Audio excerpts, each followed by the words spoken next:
বিশ্বাস করেন নিজেকে আক্ষরিক অর্থে কিংবদন্তি নায়িকা শাবানা মনে হচ্ছে।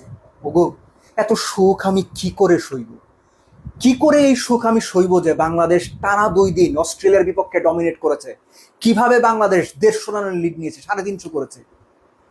এই সুখ অতুলনীয়, তুলনাহীন। এবং ফক্স স্পোর্টসের প্রেডিকশন বলছে অস্ট্রেলিয়া হারবে, এই সম্ভাবনা 70%। চিন্তাও করতে পারিনি আমরা।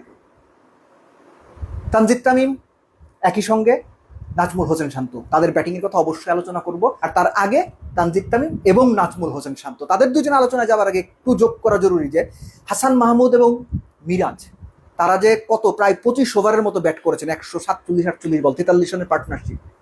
এই টেস্টের প্রেক্ষাপটে এই পার্টনারশিপটা অনেক হিসেব নিকেশ বদলে দিয়েছে।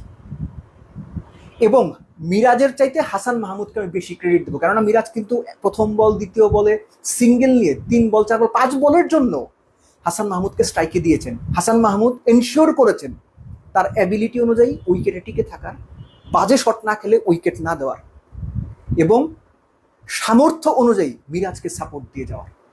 দুর্দান্ত ব্যাট করেছেন হাসান মাহমুদ, এবং মিরাজকেও একটা বড় ধন্যবাদ দিতেই হবে। তানজিদ তামিম, নাজমুল হোসেন শান্ত, শান্তর জন্য মন খারাপ হচ্ছে, মেজাজও খারাপ হচ্ছে। খুশিও হয়েছি, বিরক্তও হয়েছি। যে প্লেয়ার 9টা সেঞ্চুরি করেছেন 40-42 টেস্টে বোধহয় শান্ত, তার 4টা দেশের বাইরে, বাংলাদেশে এই মুহূর্তে টেস্ট যারা ভেতরে ধারণ করেন, আমাদের টেস্ট ক্যাপ্টেন, তার এই সেঞ্চুরিটা করা উচিত ছিল। এবং শান্তর ইনিংসটা যদি আপনি দেখেন, ফ্ললেস, স্পটলেস। কোন বল ছাড়বেন, কোন বল মারবেন, কখন মারবেন, technique wise, skill wise, temperament wise, অপোনেন্টের ফিল্ড সেট আপ ওয়াইজ, অপোনেন্টের প্ল্যান ওয়াইজ শান্ত এক স্টেপ সামনে ছিলেন। এরকম একটা ফ্ললেস, স্পটলেস ইনিংস কেন 80-85-90 রানে গিয়ে থামবে?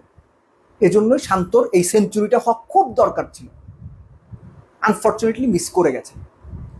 তানজিদ তামিম শুরুতেই লাইক পেয়েছেন, 60-62 রানে বোধহয় একটা লাইক পেয়েছেন। ইন বিটুইন তানজিদ তামিম যেভাবে ব্যাট করেন, এই ইনিংসটা দেখে মনে হয়েছে তানজিদ তামিম ইজ সামওয়ান যিনি পরিস্থিতি অনুযায়ী নিজেকে দারুণভাবে মানিয়ে নিতে পারেন। নইলে দ্বিতীয় টেস্টে অস্ট্রেলিয়ার মাটিতে অস্ট্রেলিয়ার বিপক্ষে সেঞ্চুরি, বাংলাদেশিদের মধ্যে প্রথম মানব হিসেবে অস্ট্রেলিয়াতে সেঞ্চুরি, তুলনাহীন। অ্যাডাম গিলক্রিস্টকে সাক্ষাৎকার দিচ্ছিলেন তানজিদ তামিম। গিলক্রিস্টের প্রশ্ন অনেকটা এরকম ছিল যে কিভাবে অস্ট্রেলিয়ান বোলারদের মোকাবেলা করার প্ল্যান করেছিলেন বা কোন চিন্তা থেকে মোকাবেলা করেছেন। খুব সুন্দর সহজ করে তানজিদ তামিম বলেছেন কোন বল কেমন হচ্ছে সেই অনুযায়ী খেলার চেষ্টা করেছেন, সহজ কথায় বললে আর কি। এক্স্যাক্টলি তাই করেছেন তিনি। সো তানজিদ তামিমের সেঞ্চুরিটা বড় সেঞ্চুরি হলে আরো ভালো লাগতো।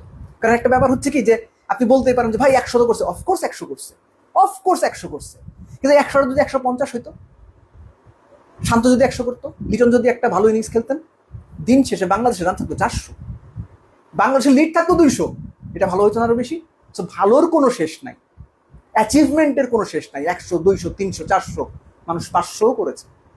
এনিওয়েজ, টানা 2 দিন অস্ট্রেলিয়ার এগেনস্টে ডমিনেট করা, এটা না আমরা কেউ চিন্তাই বোধহয় করতে পারিনি, কিন্তু যাদের চিন্তা করার কথা, যাদের এক্সিকিউট করার কথা, তারা করেছে। Very well done Bangladesh. এবং ফক্স ক্রিকেটের প্রেডিকশন বলছে বাংলাদেশ অস্ট্রেলিয়াকে হারাবে বা ডারউইন টেস্ট জিতবে, এই সম্ভাবনা 70%।